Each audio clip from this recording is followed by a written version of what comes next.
One. We're live. Ladies and gentlemen, it is Sunday evening. It is 8:30, and the Angels Citadel Lounge is open for business. How are y'all doing? And it is great to see you, Nasser. I know it's really, really early where you are. We appreciate you coming to hang out with us for just a little bit, taking some time out of your morning. Um, so yeah, it's been a hot minute, you know? And oh my goodness, look at it. It's Jason Hobbs. How you doing, buddy? So yeah, as Joann said, moving sucks, you know? A lot. um we are in the middle of moving from Michigan to Virginia and trying to find a place to live. So yeah, it's been a blast. But I'm living out of a hotel at the moment, and yes, he is. And Joann is back home in Michigan, and she's running the server, and so hopefully we're not going to have any technical issues. Knock on wood, because we're not all trying to stream video in and out of a hotel and run VNC over OBS and CIA and all that other nifty Let's blame the alphabets. NSA. That's right. They absolutely do. That's how you know this isn't all pre-scripted, because pre-scripted wouldn't look this good. Oh golly. So yeah, we're open for business tonight. We're sitting around in comfy chairs. I've actually Joann was nice enough to bring my office chair up a couple of weeks ago, and it's been really nice. So we're sitting in comfy chairs, got drinks, and we're chatting TTRPGs tonight. He was having to use a camping chair.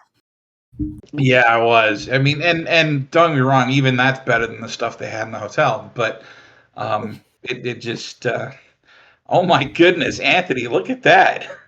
We got a full house today. So yeah, what we're planning on talking about today is it's something that we haven't really talked about at all. We haven't really touched on in our articles on angelcitadel.com or in this podcast. So yeah, we're stepping out a little bit, but for those of you that haven't joined us before, or those of you that need reminding, feel free to drop questions or comments in the chat. We'll answer them live, because really what this podcast is about, this stream is about, is dealing with your issues, your questions. So wanting to know what to do in game, needing a recommendation, something like that. We want to help you. Do we have any advice for duet gaming? You know what? Let's go there, because yeah, that beats the topic that we were going to do. So, duet gaming. If you don't know what duet gaming is, for those of you that are watching or check this out on YouTube later, duet gaming is one player, one game master, and it is often considered really difficult to do, probably mostly because the player is forced to do everything, right? So if you take the D&D trope, right? If you're a wizard, you have to be a wizard and the fighter and the cleric and the rogue and do all the things, or hire somebody else to do them, or find some way to get it done, because you're just the wizard, and you've only got a certain set of skills.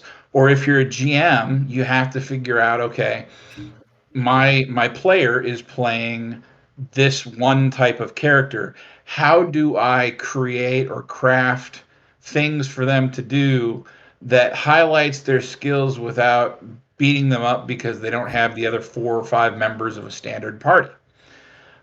So that's kind of the challenge of duet gaming. Um, Joann, what experience do you have with one-on-one gaming and running for just one person? And how have you made that work? Very carefully. Okay. Um, so typically when I've done duet gaming, one of the big things that I look at is what system or systems I'm using. Like for example, I would have a hard time using D&D for duet gaming because of how the classes are eliminated. However, you can get around that by allowing the PC to do something called gestalting, which, for those of you that are not in the know, a gestalted character is a character that is two in one.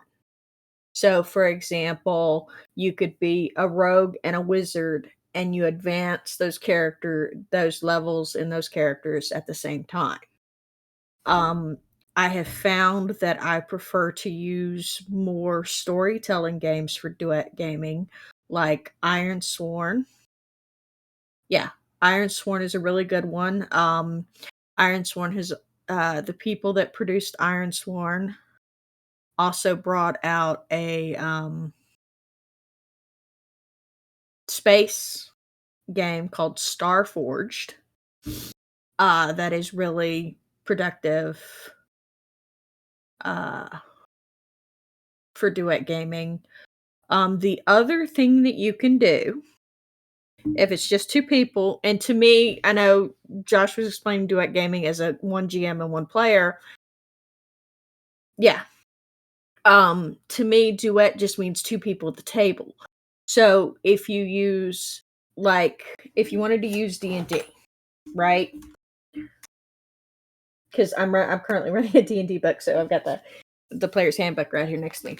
So if you're wanting to run something like D&D, uh, as a duet player, what I would do is set it up to where both of you had characters, and then I would use an oracle system from one of the other games that like Iron Sworn or Starforged or there's a bunch of oracle systems out there that you can use. Even GURPS with its tables would work. Um, because that would allow you to roll and then have a third person that creates a conflict scenario that way. That also helps prevent a lot of the hard feelings that you can get with duet gaming. In some places, in for some people, doing a duet gaming when you're the player versus and it feels like it's versus the DM, even though it's still supposed to be storytelling, it feels like it's versus the DM because the DM's attention and time is focused on you. So monsters attack. The monster's attacking your character. Your diplomacy. You're diplomacy with that character. The alternative is that if you want to play a character that's not combat heavy, you could always do what's called the DM NPC, which would allow the DM to bring in a character of their own that would assist. The problem that comes into that is it comes back to the power play. A DM NPC is going to know everything the DM knows. Metagame. So for me to duet with somebody, I would need to use a game like, yeah,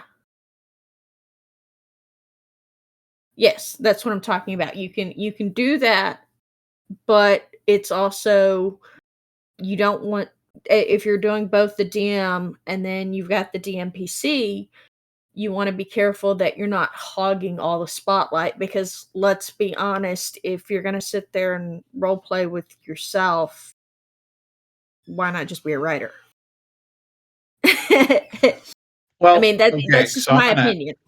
that's fair. So I'm gonna go ahead and present just a small contrary opinion. Uh, A um, contrary opinion? How dare you? I'm I know it's offended. terrible. I'm gonna So wake up in the morning with leprosy. I know it's horrible. So you did mention Ironsworn and Starforged. Just so you're aware, those of you that aren't familiar, Ironsworn and Starforged can be played solo. Um, so you can totally do that by yourself as both a kind of a gaming experience and or a journaling experience, which is somewhat interesting to do. The other option that you have, and this gets more to the point of what Joanne said, where duet gaming, I guess, doesn't necessarily need to be a DM and a player, but can be two players playing against like an Oracle system. We recently backed, and I say recently, last year, we backed a Kickstarter that was put out by a guy named Tom Scott, that wrote a book, for one for solo and one for like co-op playing. And this is one that that you might enjoy too, Hobbs. Um, it's called DM Yourselves, or the solo one is DM Yourself. And basically, what it does is it allows you to take like modules, or in the case of LFG, you could take one of the adventure paths, or the adventure collections that Pickpocket put out, and it allows you to play either solo or GMless role playing for both 5e D&D and OSR adventures.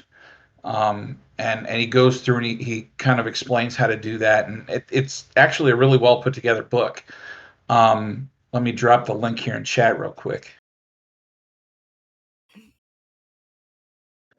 So if you've never checked that out, you might consider that. But I totally get what you're saying. If you're looking at a pickup, just because of your schedule, you might end up with duet play.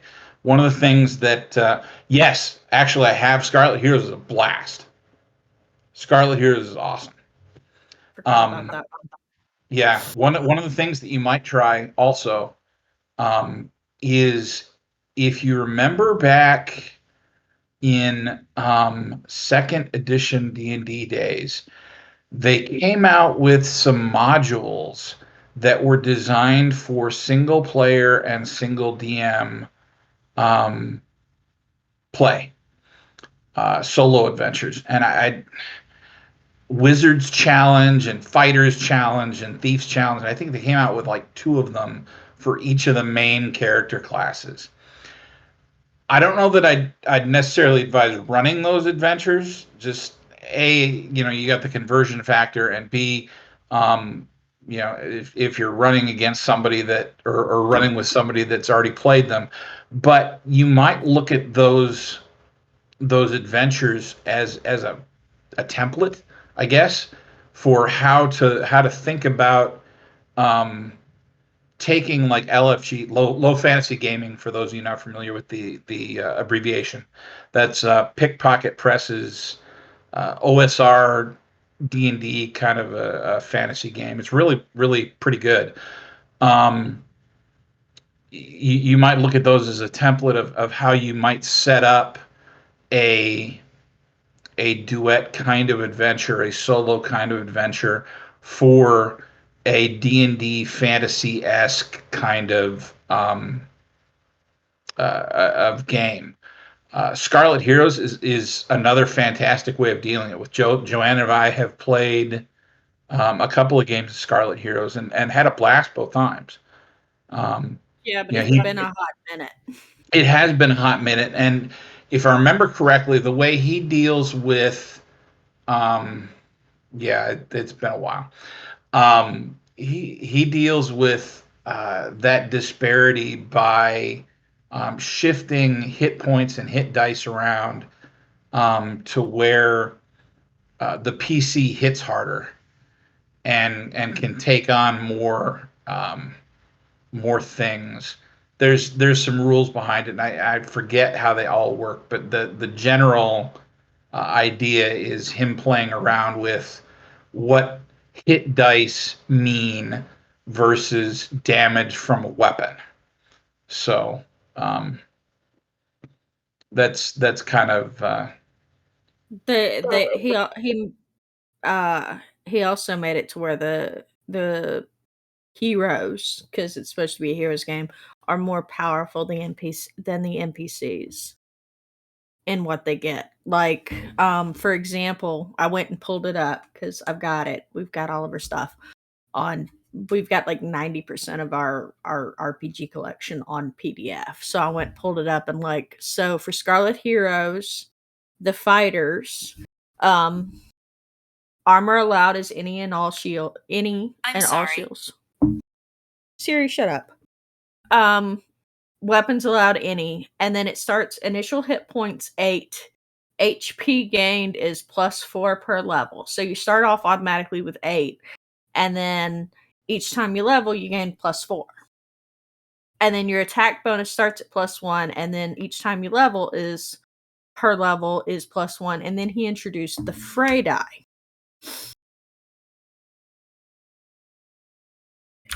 Now, so when what is Fray die? I'll go ahead and explain it because it's a new mechanic that he uses. Your character is a hero, and petty foes should beware of getting too close. When fighting inferior enemies, you can roll your Fray die to kill or injure them. The playing the game section has details on how your Fray die works. For now, just make a note of it on your character sheet. So the fighter class has a 1d8 Fray die.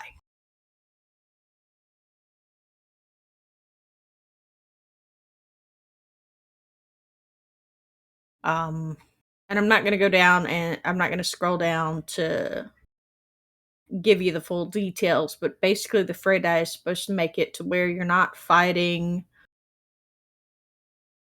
To use an MMO term, the Fray die is so you're not fighting yard trash. So the idea is basically that, because you're a fighter and because you've trained to do this and because you've got, good weapon and good armor, you should be able to just leap into a bunch of mooks like goblins or kobolds and mow those little bastards down. And, not really have to care whether or not these little half hit point creatures get an attack roll or not, because who really gives a crap, right? Yeah. Yeah, the only issue I'd see with doing LFG as a duet game is that it is a very deadly game. Um that was only my concern. That was one of my major concerns. I went back and I reread the rules. It is a very deadly game. So, but if that's your pleasure and if that's the people that are sitting at your table's pleasure, then I'm all for it and I think you can make it work. I do seriously enjoy. Well, it's the most deadly game I play because I don't really play it anymore because I spend most of my time prepping to run games or I'm playing Invisible Sun, which is literally the only game I'm playing in right now. It's kind of sad. But yes, that Hey, literally and Goblin Scribes here. We've got an LFG party. Well, there we go. Now we just need to get them together and make them run a game for me. Just saying. Not too much. How about yourself? You having a good Sunday?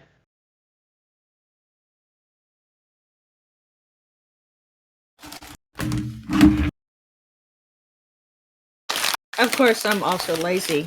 So, but yeah, I like using Oracle systems when I'm duetting because it makes things easier.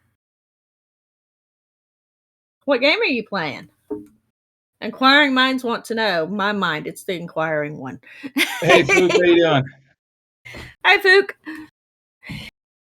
Good grief. We're having a great party in here this Sunday. This is fantastic. They've missed us being around. We will not be here. I will not be here next weekend. But I will. We will. We have currently planned that on the Invisible Sunday weekends, I am going to be stay in Michigan so that we can pay. Uh,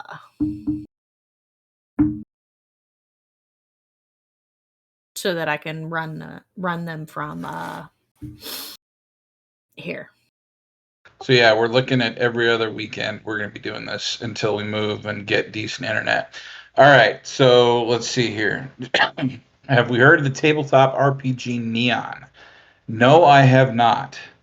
And golly, that feels weird to say because I swear I hear about all this stuff, but no, I've not heard of that one. Minecraft. So yeah, we used to play that, her and I together for a long time. I We had still our play it. we had a server set up even that we'd play on. Excuse me while I die. Um, Neoclassical Greek revival. I have no idea what that is. 5e hardcore mode by Runehammer. No, I have not. I've heard of it though.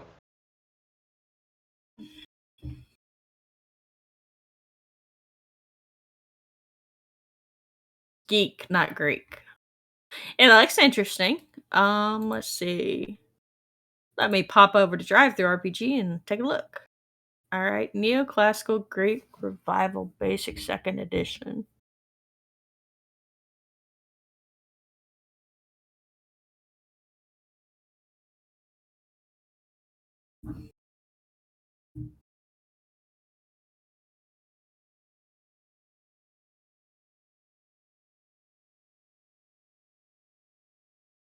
So yeah, Rodent character.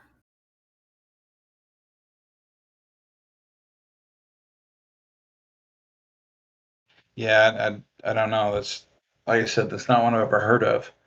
Um, so have you played 5e hardcore mode, Nasser? Koalas Zarchov Koala Dadba. The Great ZK.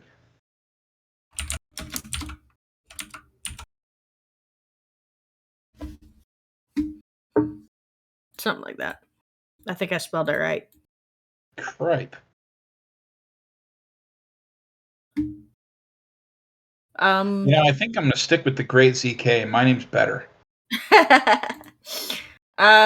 in regards to your question, Nasser, no, I have not played it. I have heard of it. Um I found an addiction to um TikTok. I'm yeah. I've been watching a lot of TikTok. So yeah.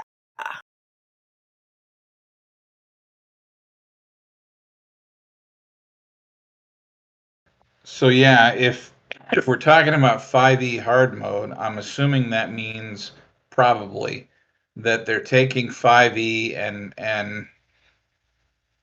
shifting it more towards the OSR spectrum. Is that reasonable?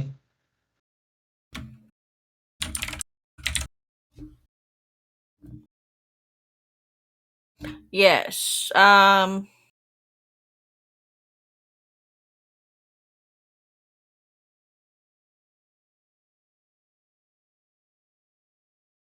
It looks like it's 5e on hard mode.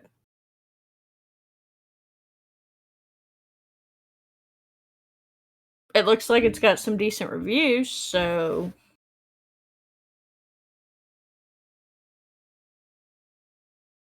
5e on 5e hard mode.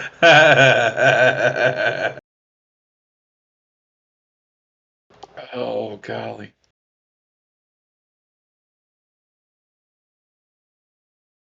So yeah, um that's kind of our thinking on duet games, Jason. You know, there's a lot to be said for duet gaming, and I'll go ahead and say this. I know you're not a fan of like the Cipher system, and that's okay, right? I'm I'm I'm not necessarily talking about, oh my goodness, you need to play the Cipher system with this, but um, as a whole, what I've found is that more narrative style gaming, um, Cipher System, Savage Worlds, Fate, Iron Sworn, things like that, um, tend to handle um, the flexibility, I guess, of a duet game that kind of levels the playing field. In some ways, yeah, it is. What is Suede? Savage Worlds.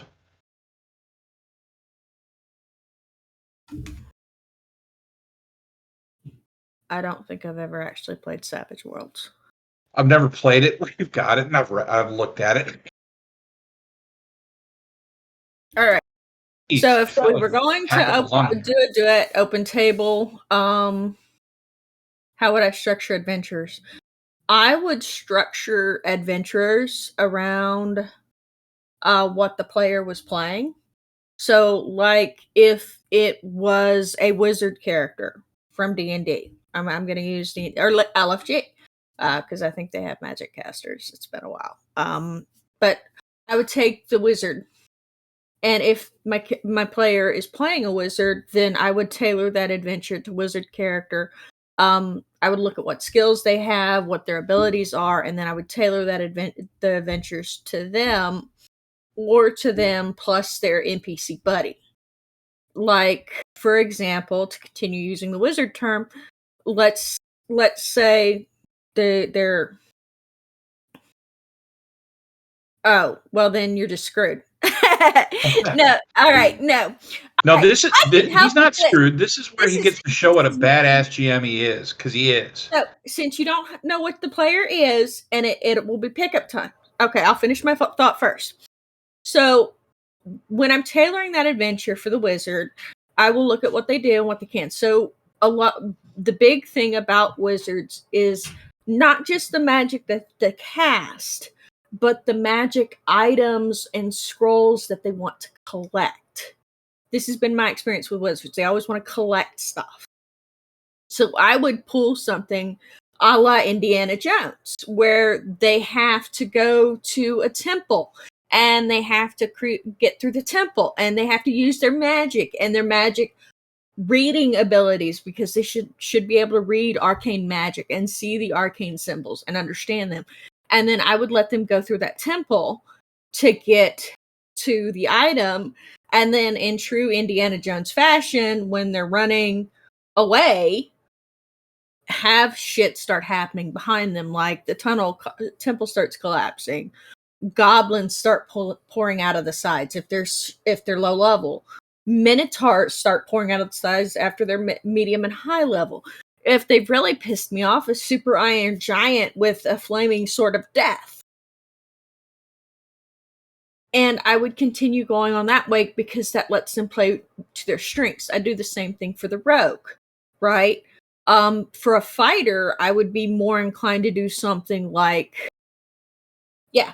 For a fighter, I would do something that's more geared to what they can do. A lot of fighters can do the more protective stuff with the shield, or if they're dual wielding, guards, traveling with a caravan across a desert. The main thing that I would focus on and making sure that I was doing is not only am I listening to the player, but keep the story moving. Um, I'm gonna make some advice. I'm gonna tell you some place to steal stuff from, right? Choose your own adventure game books. I Oh don't know if God, you've ever yes. read them. I used to love them as a kid. But there's games now. There's a card game. It's called The House of Danger, and it's a choose your own adventure. And that would work really awesome for duetting, because that's something Josh and I did, was this choose your own adventure. And then you can also steal ideas from One Deck Dungeon, right? I'm a big proponent of taking ideas from other games and putting them in mine. Another one is the the box games that WotC came out with the dragons and the little figurines, and they're the Like tiles the Legend of where the Drizzt tiles and are stacked up, and as you're progressing through the dungeon, you lay the tiles out, and that changes where you go in the dungeon, and that keeps things fresh and new to where you're not just, okay, you're going to this ruin and you're going to get attacked by these creatures and you're going to have to fight this stuff, but instead, you've got all this other stuff. Now, not having any prep time, you've already got a great idea. Lists, tables, and my favorite, decks. So, I have an app on my phone because it's a Kickstarted app. I've also got the physical copy, but it's packed up because fuck moving. Yeah, we are PG-13. So, but I've got this app and it's called, well, wait, is it this one? monster descriptions. Yeah. I don't know. Is it on this phone? It should be on this phone. All right. So I have two apps. One is monster descriptor cards, right? The monster. I love it. Yeah. Okay, look. I'm not gonna get sidetracked. So monster descriptor cards, I don't have it on my I don't have the app on this phone. Shit. I thought I did. But I do have the storyteller. Can you see my phone? It's called the storyteller decks for writers, storytellers, and GMs. I use it a lot personally for getting descriptions. You can also use it for setting the scene, for figuring out what they're going to face, and things of that nature. I'm a big proponent of decks. I love decks. Josh loves decks. So decks. Much decks. Very well.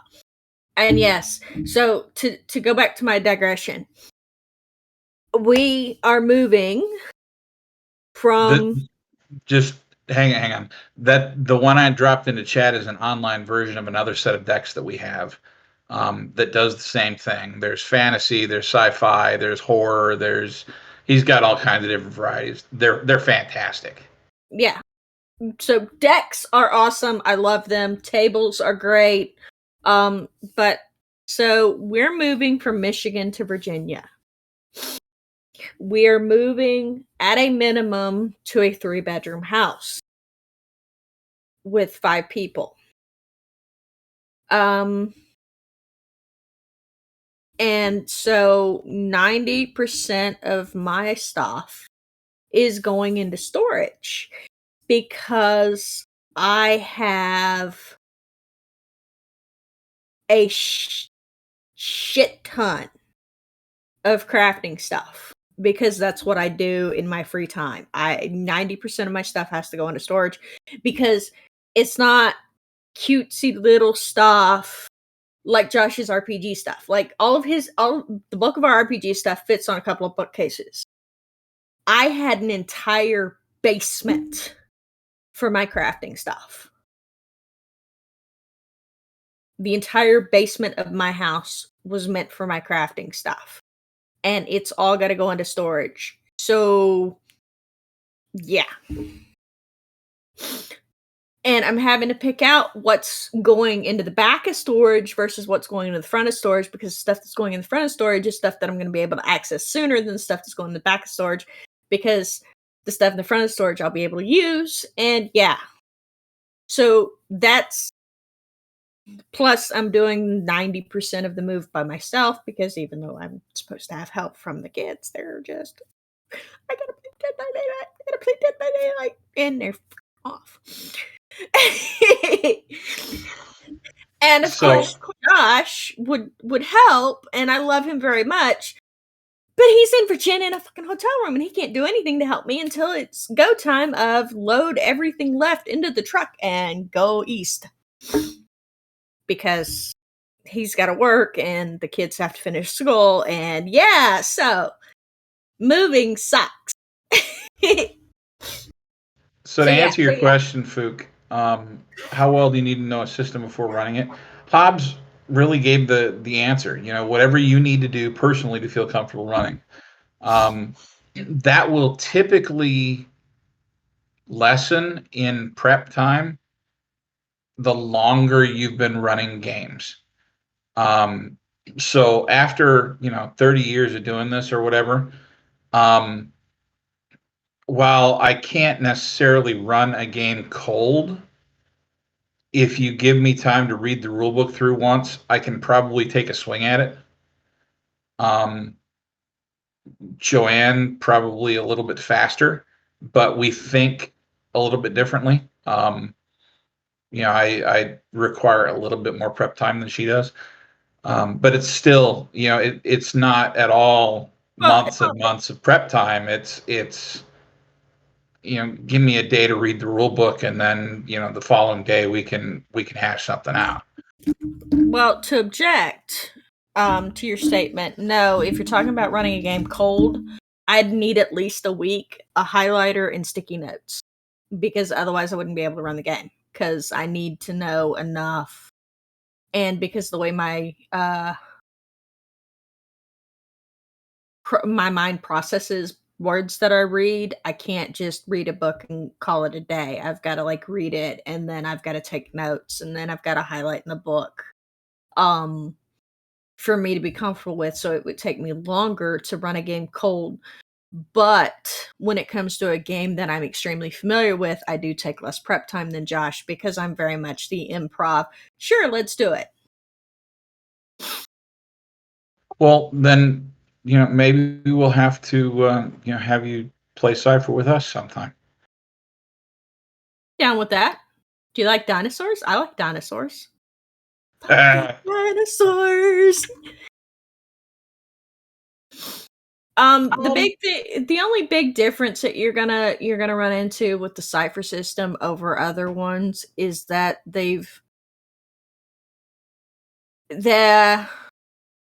the focus is less on hitting a I'm gonna say this and it sounds really bad, but rather than hitting a stagnant number like an AC when it comes to combat or yes, um anything like that, um your number changes. It becomes a dynamic number.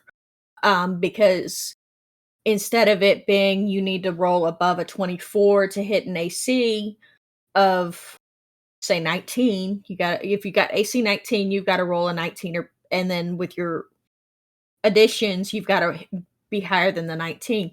With the cipher system, you start off with that number, which is a number it's 1 to 10 times 3, and that's your target number. Obviously, since you're rolling a d20, a 30 is hard. Um, but when you go down, you can use assets and teamworks and stuff, and that changes the number. And that's been the biggest mechanical difference that I've seen with the cipher system over something like D&D is that changing target number.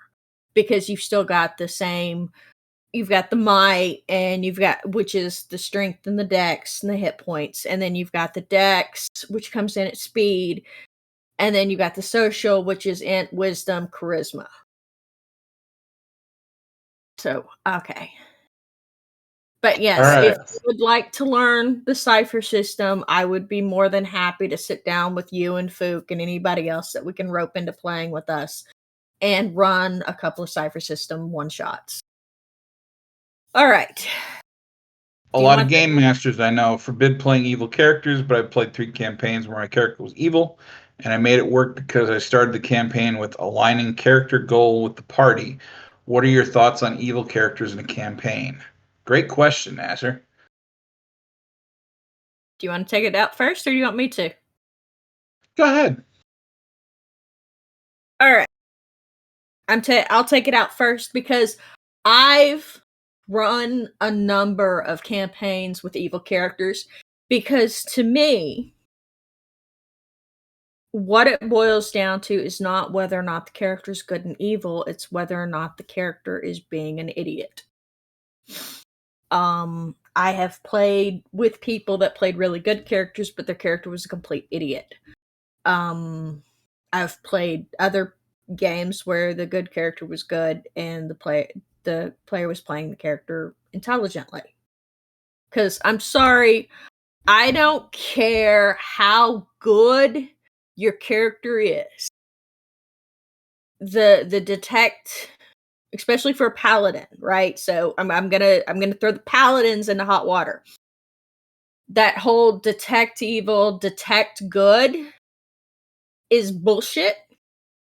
And just because you detect somebody as evil, you don't get to just go right out and kill them, because you don't have a defense. I had a character that was playing a good character that did a detect evil, and he detected that somebody was evil, and so he killed them, and then he got upset because he got arrested because he just drew a sword and killed this person. It's like, well, you were stupid. So, my thoughts on evil characters in a campaign are, sure, as long as they're not being douches. Like Hobbs said, if they're not being douches. The biggest way I would handle an evil character in a good campaign is as long as the player kept the goals of the evil character um aligned with the good character, the group. Because what is evil, right? We can sit there and we can digress about it, but to me, in my mind, evil is not necessarily going out and rampantly killing people. It's me first. It's, I got mine, you get yours. And so a character is going to align themselves to get their goal, to complete their task, to get what they're owed. Which in some cases is, I had one guy that decided that he wanted to run a kingdom, so he made a lawful evil character. And so he ran around with the good party, and then ended up making himself king. And he wasn't douchey. He was just evil because he was very much, it's my way or die way. So what about you, Josh? As a side note, hey, thanks for the follow, Hobbs. We appreciate it. Um, yeah, so I agree with all that, and I would go on and add the consideration, when whether you're playing good or evil characters, right? Um, I would say the advice that I would give is one of, understand the environment and realize that the environment doesn't care who you are. What I mean by that is, um, take hey take care, food. We'll catch you later. Um, if you are playing in a city, okay, and you're an evil character, and let's say you're an assassin, right? If you're an assassin in an evil city and you start killing people, what's going to happen? The guards are going to start chasing you. Not because you're an evil character, but because you're breaking the law. Um, and it's the same thing with, quote unquote good heroes, right? You run into stories of, um, murder hobo PCs, right? And yeah, they're the ones going out and emptying out dungeons and stuff like that, but they're also the ones beating up on innocent civilians. The guards aren't going to care whether they're the quote unquote bad guy that's trying to set up an empire over the area, or the ones that cleared out the dungeon last week. They still kill the guy, or the rogue that goes and steals from a noble because he can. It's not the law, the environment. It doesn't care. It just reacts. So realize, as an evil PC, um, that you have to take that into account as well. And if you don't, then you ought to be able to fully expect that the GM is going to describe the way that the environment reacts impartially. I mean, it's not when I do that, it's not like, oh goodness, I hate this guy. This personally, I hate his guts. I'm gonna go kill his character or something like that. That's not. It's not what it's about. It's, hey, you're in the middle of a city, and the city's got laws. They don't just let people run around stabbing people. The city guard's gonna be on top of you. That's just the way it works.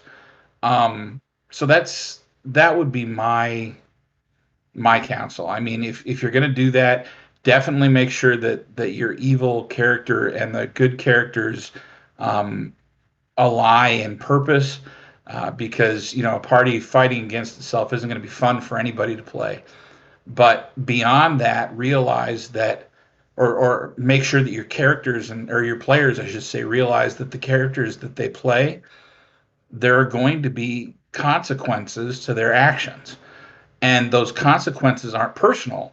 They're just the way that the world works. Yep. Every action has consequence. And yes, redemption arcs are some of my favorite arcs, especially if you can get You bet. somebody who enjoys role playing that stuff out. Because it's really cute when you get somebody that's a good role player and they start. Even I've even had it. I was running a game. It was Shadowrun. So I was running a game and I had a girl and her boyfriend playing along with like four other people. Um, this was like my second or third time running Shadowrun. And the boy was playing an evil character. And I say boy because at the time I was like 28 and he was like 19. All right. So boy. Um, but he was playing an evil character and he set it up to where he would start getting a redemption arc, not with his girlfriend's character because he didn't want to make it awkward at the table, but he decided his character was going to fall in love with another character of same gender, which was also the first time I encountered that kind of role play, and I thought it was awesome because it was different, it was new, it was fresh, and we had a lot of fun building that campaign out to where instead of him just straight up, oh, I'm good now, he gradually got better, and then he would like voice his mental dialogue to the group, mental thoughts to the group, and his thoughts were, oh fuck, why does he have to be so cute? Ugh, stop looking at me, I'm not, stop it, quit, don't smile at me like that. Fine. Here's a couple of credits. Go help your little orphan friends. No, I'm not gonna go with you, asshole. Why do you make me like you? I don't like it. And it was fun because when he started, he was a straight up cold blooded killing assassin. And he was partnered with one of my NPC characters, Ghoul Girl, uh, who was well known for killing people. Her thing was when people made her mad, she would shove grenades in their mouths and pull the plug, and then put duct tape over the grenade, and then walk away, and their head would explode, and it was just not okay. I played evil characters, and I played truly evil characters. She ended up getting ganked by a squad. I was sad. Thought it was hilarious, but I was sad. But yeah, my only caveat to playing an evil character is don't be a douche. Make sure that you're not ruining somebody else's fun because of your fun. Well, and But that goes to the need, right, for session zero, right? Have a yep, sit down with your group and say, all right, reality check. This is what we're thinking. This is what I'm thinking about doing. Is this does this take the fun away for anybody? And if it does, then something needs to change. And it doesn't necessarily need to be a hard left turn or something like that. You may just be able to gradually adjust your course and be okay. But you have that discussion, right? That's why we talk about it. It's not so much um, about oh my gosh the feelings or whatever. It's just hey, you know, this is as a common courtesy. We're talking about um, you know what can we do together as a group that's going to be fun for everybody, including the GM, right? So you have to be comfortable with it too. Um, but that's yeah, evil campaigns. They can be done. I'm not really a fan, but I have played evil characters, and I have done redemption arcs. I also played an assassin, and uh, she was cute. did a redemption arc with him. He had a bit of a mental breakdown on the way, but that was kind of fun to play too. Yes.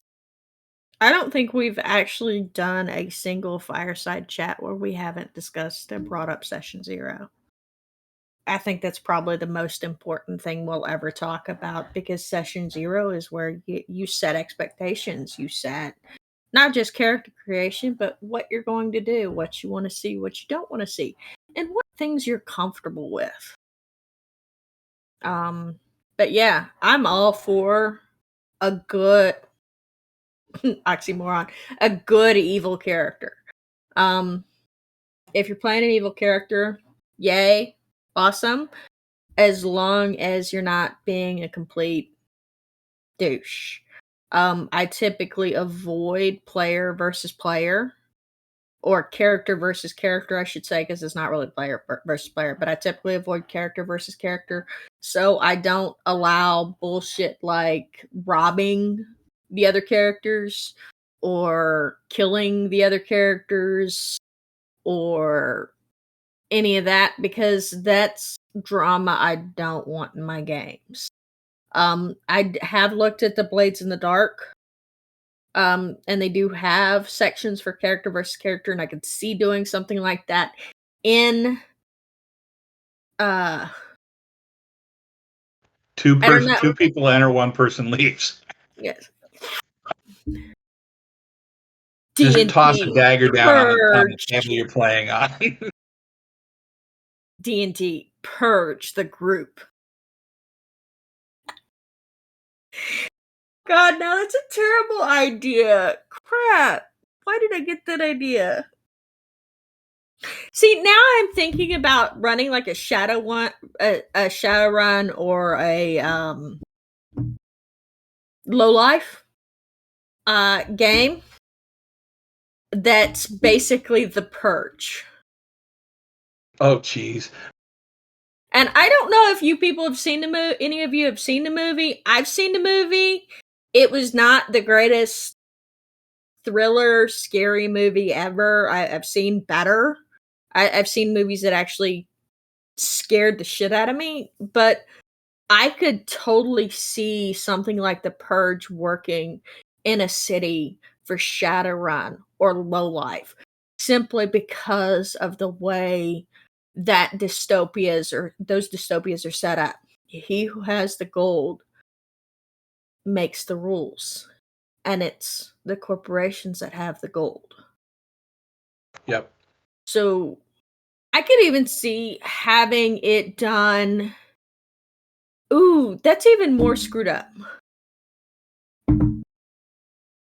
Yes, Nasser, that's 100% exactly what has to happen, and that's Yeah, why it's so difficult, is that's it that's the it big thing seems that's like discussed. No, go ahead. Go ahead. It seems like that's the hardest thing for people to get past is because they get tied to their characters, and I think what Joanne was gonna say, if I'm not mistaken, is that's what Blades in the Dark spends so much time going over, is how to separate or that you should separate, and then a little bit on how to separate character from player and handle that character versus character. Blades in the Dark really emphasizes that, including the cooldown clock.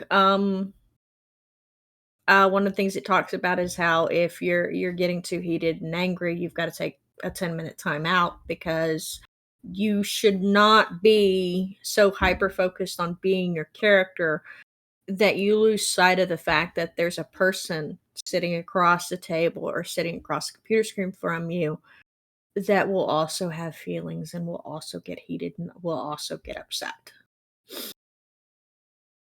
And, thanks to that statement in Hobbes, I just had a horrible thought of The Purge meets the Hunger Games and dropping that in low fantasy Or or low fantasy gaming.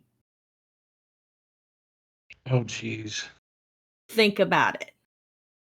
Oh, geez. That's got disaster written all over it. I love it.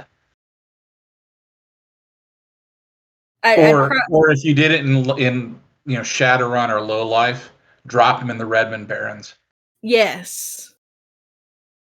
Where it's not just, so yeah, thanks, Hubs. Now I've got that mental image in my head, and I'm gonna have to write up that adventure and someday find some poor victims. I mean, players to play in it. So, but yeah, so I mentioned clocks. One of the things that I really like, and this will circle back to Hobbes's original question about the duet gaming. The other thing that you can use is, so I don't know if you have Blades in the Dark, but you should get it. It's awesome.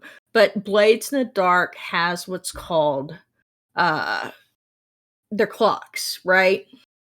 So instead of having the adventure or the whatever task that they're doing, especially if it's an extended task, instead of it being a pass or fail on a roll, they use clocks. So like for example, they'll have a clock for the guard, like, all right, scenario time. Scenario set up, they're sneaking in, they're sneaking into a mansion because they need to steal something. They're a rogue. So instead of it being a pass or fail on a single stealth check, you use a clock, and the clock is split up. Like, let's say you've got 3 guards in a hallway, and they've got to sneak past the 3 guards. So you would separate the clock into 3 parts. And then as they're sneaking, they roll. If they pass the sneak attack, they're fine. If they pass the next sneak, they're fine. They fail a sneak, a portion of the clock gets filled in.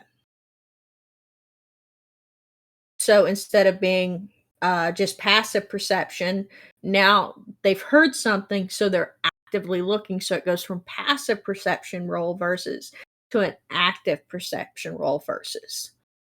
And then as the clock fills up, like, okay, you've got one guard that's looking around. Like if you've played an MMO, right? Most of us have here where you've got the guard and then you throw a rock and he's like, hey, what's over there? You set up the same thing. So as he's going through and he's sneaking until the clock fills up completely from multiple failed rolls, he's still able to sneak. But the minute that clock fills up, the cards are on high alert and initiative is coming. And then the second clock is called the progress clock. So let's for example, he's got to get from point A, which is let's say a side door using the mansion. They got to get from the side door to the top floor and into the room to loot the safe. So each floor is a portion on that progress clock. So you've got the first floor and he gets through it. Second floor he gets through it. Third floor he gets noticed, but he still makes it up. And so each time that progress clock goes on, he's the first clock resets, right? So that by the time he gets to the top floor, he's either killed a bunch of guards or they're still looking for him, but they're looking on him for the floor that they were alerted on, for lack of a better way to phrase it. This will let the character and the player feel like they have more control over the scene than just, oh fuck me, I'm caught. Does that make sense? I hope that makes sense. I It know also it no, it makes perfect sense. well, it It always also makes sense to you. adds it also adds for a lot of absolutely you would. Yes, I've seen people do stuff like that. They've been adding clocks to all kinds of stuff since that idea came out. It's fantastic. You I did absolutely it totally for a do it. D&D game. So You I run absolutely need to pick up Blades in the Dark. so I You have to. Just yes, get the PDF if you don't want the here. book. I like the But book pick up the because clocks. but yeah, you can pick up the PDF of Blades in the Dark. It's not real expensive. I ported the clocks. No, I can't make you, but I could send it to you as a gift. So You little punk, young whippersnapper. I'll sit on you. So I ported um the clocks to 5e D&D.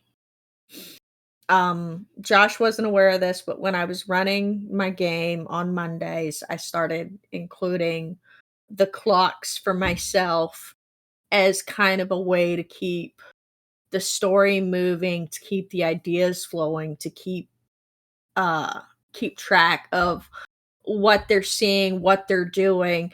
And when they went through a section of the really creepy and strange place I sent them through, they aggroed. I'm using lots of MMO terms. They aggroed some weird, creepy mirror beast. That I used the DMG to build. And so I used the clock because they're not combat oriented group. They've got a little bit of combat from the warlock, but they don't have a fighter or a paladin or even a war cleric. They don't even have a healer, right? So, but anyways, I use the clock to keep track as to how active those mirror beasts would be and continue to be as they progressed to ensure that I was neither underwhelming them because I wanted them to have the challenge, nor was I overwhelming them by sending too many monsters at them. So yes, I would totally recommend porting clocks. Again, but again, I will come back to the statement. I'm a firm advocator of taking from other games and using them in yours if it works for you. I will always be that way because there are bits and pieces from games that I've read that I've seen that work for me. They wouldn't necessarily work for you and they don't always work for Josh, but they work for me. So, but yeah, Blades in the Dark. Um oh, the other Absolutely. thing that you could steal is Iron Sworn has what's called the momentum chart. That'll work really well for duet gaming too. And that's why I recommend it. So with momentum, it's as you complete tasks, you move up the momentum track, and then you can use that momentum track to add to your dice roll to make your dice rolls better. Kind of like the Modifiers, It right? it actually it takes a dice roll and turns it from a failure to a success. Yes, but but that's in Ironsworn. In Ironsworn, what modem does is that you can take the failure and turn it into a success. If I was going to put it in another game, I would have it add as a modifier. That makes sense. The dice roll. I see what you're saying now. But yeah, there's all kinds of unique ideas out there, and you know the funny, not funny haha, but funny interesting side effect of the research and the reviewing and the game design that we've been working on and stuff is the opportunity to see some of these design principles, these mechanics, and say, "Ooh, I like that. I'll bet I could use that over here," or "I'll bet I could do what I was trying to do a better way if I did it kind of more like this, but maybe change it a little bit, or whatever." Right? You know, like you said, Frankensteining is the best. It really is. It makes it very much so that a game is comfortable to um, to run for a given individual and customizable to really any kind of situation you can imagine. It's on pause. Yeah, Um, the moves kind of I am not able to focus the energy on it that I need to. The rule set came along quite nicely. I've got several pages of it. I've gotten some stuff done on the Hopes Horizon setting, but when he got the job in Virginia and then I started prepping for the move, it all got shoved to the wayside because I've only got so many spoons. And so yeah, it'll get picked up after the move, somewhat, but I'm also planning on going back to school. So I will be juggling school and working on the system and the setting. But right now, it's just everything's pause button because moving sucks. it's still coming though. So It's still coming. we're not giving up on it, and it's going to happen. Um, Along with the various IPs that we've dreamed up in our crazy, insane imaginings. We have so many Google Docs of ideas. You have It's no idea. I've had to like, buy expansions on our Google Drive twice because we've got so much stuff. so yeah, it's insane.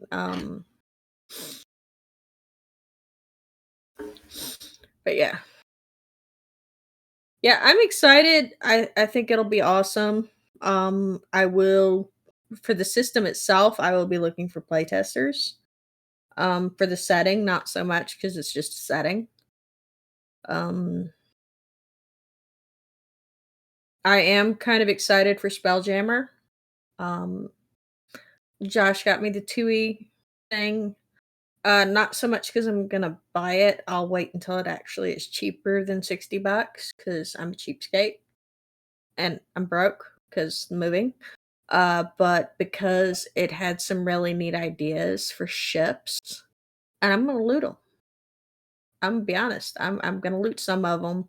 Not necessarily the full on descriptor, but the idea as to how they built it. I'm gonna steal it. Yep. It's research. Um, so yeah, Jeff Grubb did some good. I like the black and white artwork that the 2E Spelldrammer had. Um, yeah, I'm excited. I'm excited for the system. It's currently a little chaotic. Um, because we're still working on how we want the dice to roll out. Um, because we're trying to decide because I don't want to do just straight up D20. because as much as I love D20, it's so easy to either make bank or flub everything.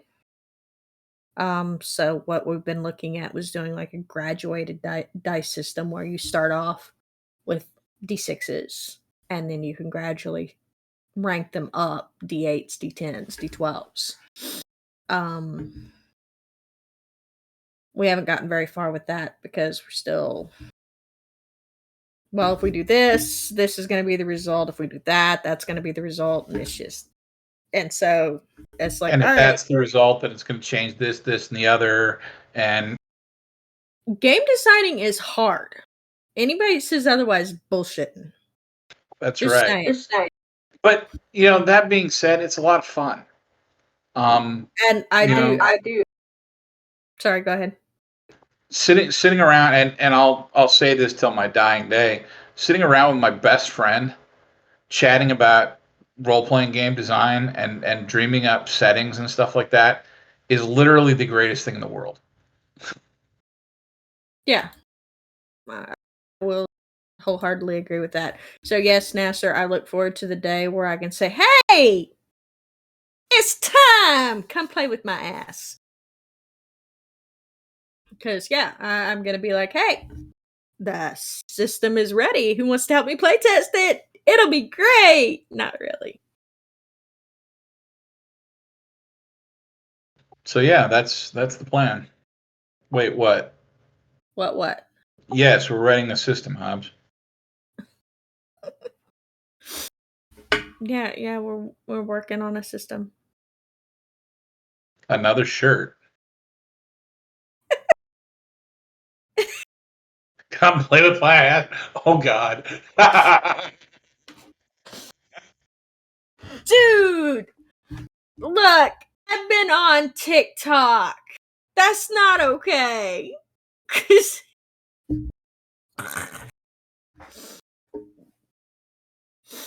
yeah, I'd love doing it. I enjoy talking about it with Josh. The manifestation of the ideas is being an issue because there's so many of them and I've been having a problem with my ADHD lately. So it's, as I'm sure you probably noticed tonight with my word vomit and randomly going off 50 million different places. But yeah. Yeah, aside from let's be honest, aside from the actual game system design, okay, we currently have one IP out there with Hope's Horizon that, yeah, we're gonna finish Hope's Mhm. Horizon for the Cypher system, but we're gonna port it to our system when it's done anyway. All right, so that's one.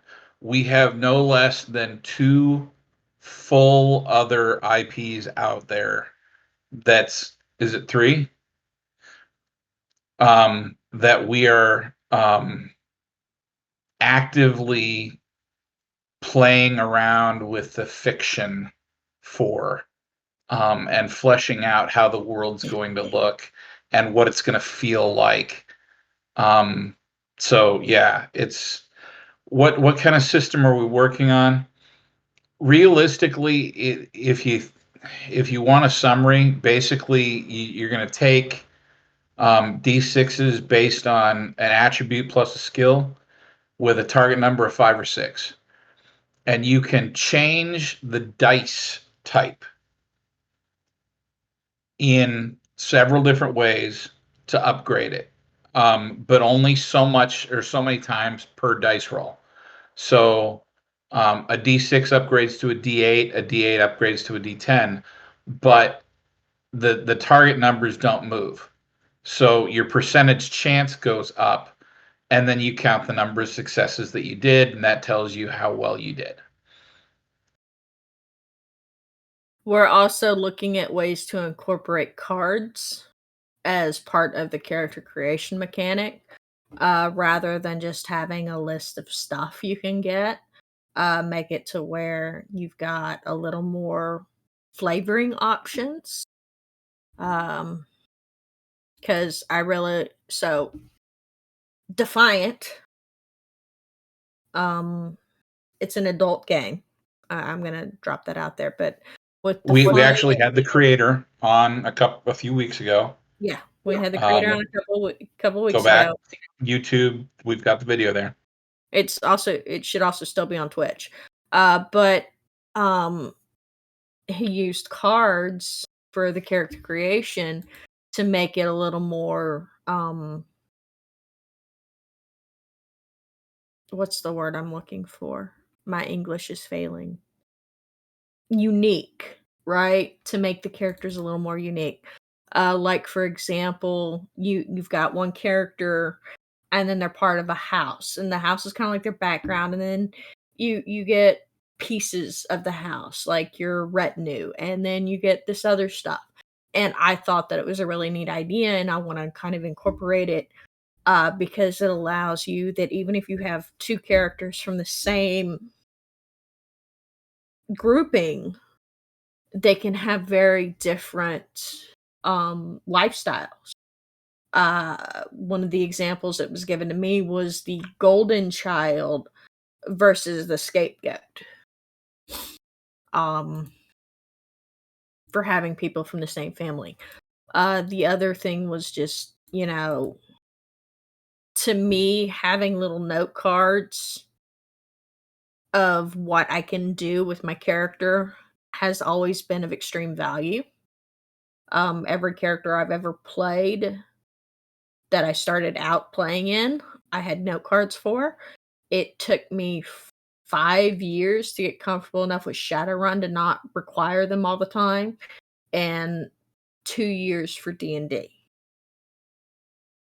Um, so I thought that having cards with what you can do, or even a little journal that you fill out would be a good idea, because my focus is going to be on what I'm trying to do with this system is have it to where it's more focused on people that are neurodivergent, um, than just, you know,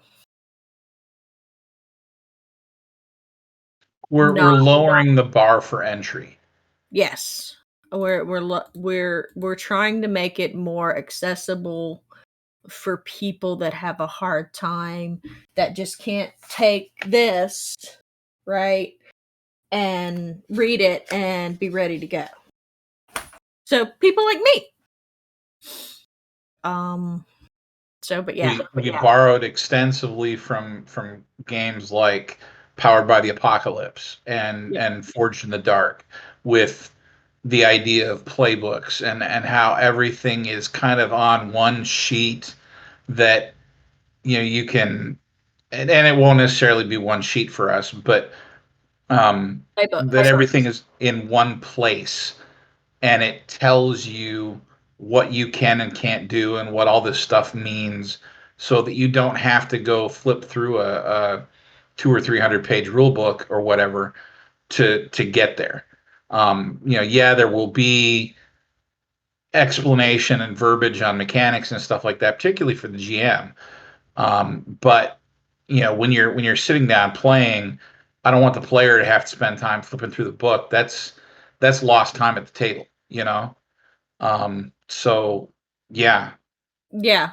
Uh, cards, I've always found cards to be like super extremely useful. Um Josh is only concerned with doing just cards, like because originally I was talking about doing just little note cards. But he suggested that, it's really hard for people to keep track of a bunch of note cards, and it was like, yeah, okay, you're right.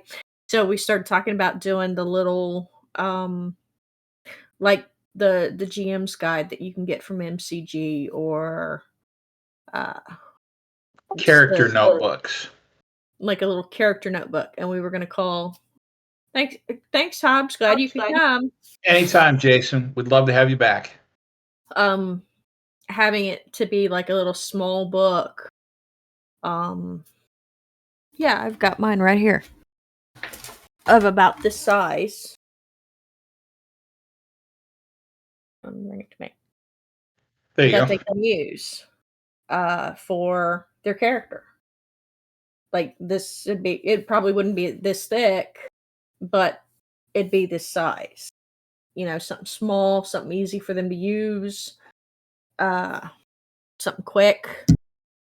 And then, uh, obviously, for the GM, they would have their own notebook that would have different information. So that's kind of what we're working on. Crap, it's already 10 o'clock. I know this has been This has been prob awesome. this I'm has been a so great glad you time. guys came, and I'll apologize if I start tearing up. Seriously though, I mean, this is when we first put together the idea behind doing Angels Citadel's Lounge, this right here, this discussion that we've been having for the last what hour and a half is Mhm. exactly what we wanted to do. And some weeks are more struggle than others, Yeah. but this has been a blast. We've had a couple of diehards that have visited real often, but we love the varied dialogue. We love the questions. We love being able to help people with their own games. Because yeah, we can come up with topics to talk about, and we can stand on a soapbox and pontificate, but that doesn't necessarily do anything for you or your games. And that's why we do what we do. We want to make sure that we help people with their games, with their stuff. And so when you come and you join our chat and drop questions and stuff like that, man, it's the greatest thing ever. Um, we love it. So please feel free to come back. Um, feel free to join us in 2 Sundays when we do this again. And we're going to go back eventually to doing it every Sunday, but After the move. after the move, we appreciate everybody that's been in the chat today. It's been a great discussion, and great comments, great questions.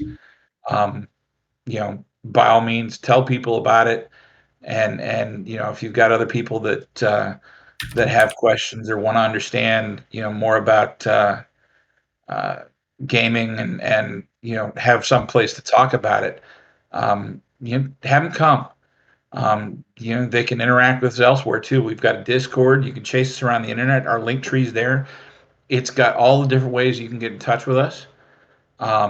So Discord, Twitter, Facebook, MeWe, um, YouTube, Twitch here, and everywhere else, right? But that's why we're doing this is because we want to give back to the community that let's face it, the reason Joann and I are together was Huh. gaming.